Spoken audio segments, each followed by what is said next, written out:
باتیں پڑھ لیں نہج البلاغہ میں، لوگوں سے سنا ہوا علی اور علی کے اپنے کلام سے پہچانا ہوا علی، آپ کو بہت فرق ملے گا۔ ان کے علماء کی کون سی بری حرکتیں تھی، کون سی خرابیاں تھی کہ یہودی کہے جنت ہماری ہے تو اللہ کہے تم کہاں سے لے کر آئے ہو،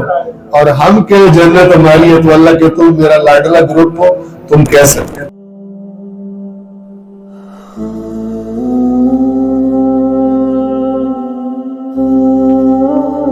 یہ باتیں پڑھ لیں نہج البلاغہ میں،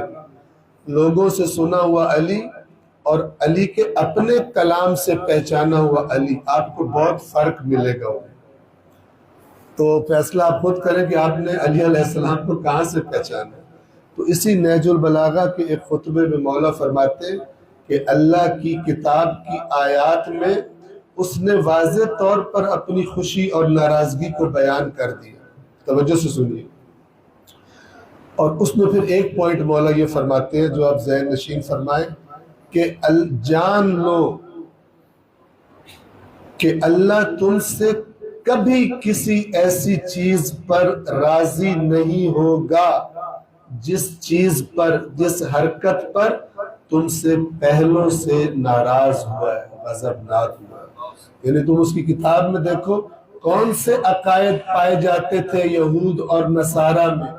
کون سے اعمال پائے جاتے تھے، ان کے علماء کی کون سی بری حرکتیں تھی، کون سی خرابیاں تھی جن کی وجہ سے اللہ نے ان کو کنڈیم کیا اور کہا کہاں سے یہ تم نکال کے لائے ہو۔ تو پھر جب وہاں دیکھ لو تو پھر جان لینا کہ جو حرکتیں انہوں نے کی اور اللہ نے اپنے غصے کا اظہار کیا ہے،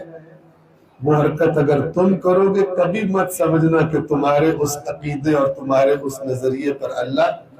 راضی ہوگا۔ اور اگر یہ عقائد منسوب کیے جائیں احادیث کی طرف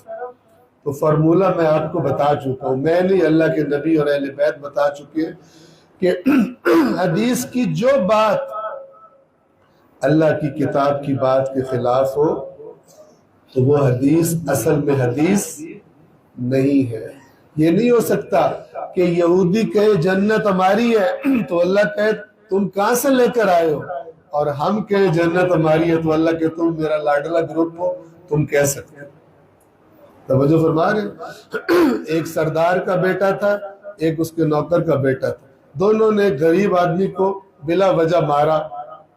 اس کو زخمی کر دیا۔ گاؤں والے لوگوں نے دیکھا، وہ آئے، انہوں نے دیکھا کہ ان دونوں نے مل کے مارا ہے، تو انہوں نے سردار کے بیٹے کو تو کچھ نہیں کہا، وہ جو دوسرا نوکر کا بیٹا تھا اس کو سب نے پکڑ کے مارا۔ تو کسی دیکھنے والے نے کہا کہ بھائی اس غریب کو تو ان دونوں نے مارا ہے تو اس کو کیوں نہیں مار رہے ہو، جرم تو دونوں کا ایک جیسا ہے۔ تو انہوں نے کہا کہ وہ سردار کا بیٹا ہے، وہ مار سکتا ہے، یہ غریب آدمی کا بیٹا ہے، اس کی کیسے جرأت ہوئی کہ حرکت کرے، لہذا اس کو مار پڑے۔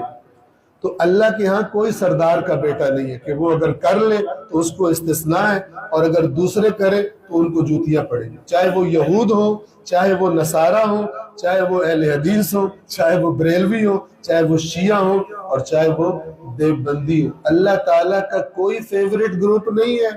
اللہ تعالیٰ کا فیورٹ گروپ ایک ہی ہے جو اس نے اپنی کتاب میں اعلان کر دیا، ان اکرمکم عند اللہ اتقاکم، اللہ کے ہاں تم میں سے زیادہ احترام والا وہ ہے جو تقوی میں زیادہ ہے، جو پرہیزگاری میں، اللہ کا لحاظ رکھنے میں جو زیادہ ہے، اپنے معاملات میں اللہ کے پاس اس کا مقام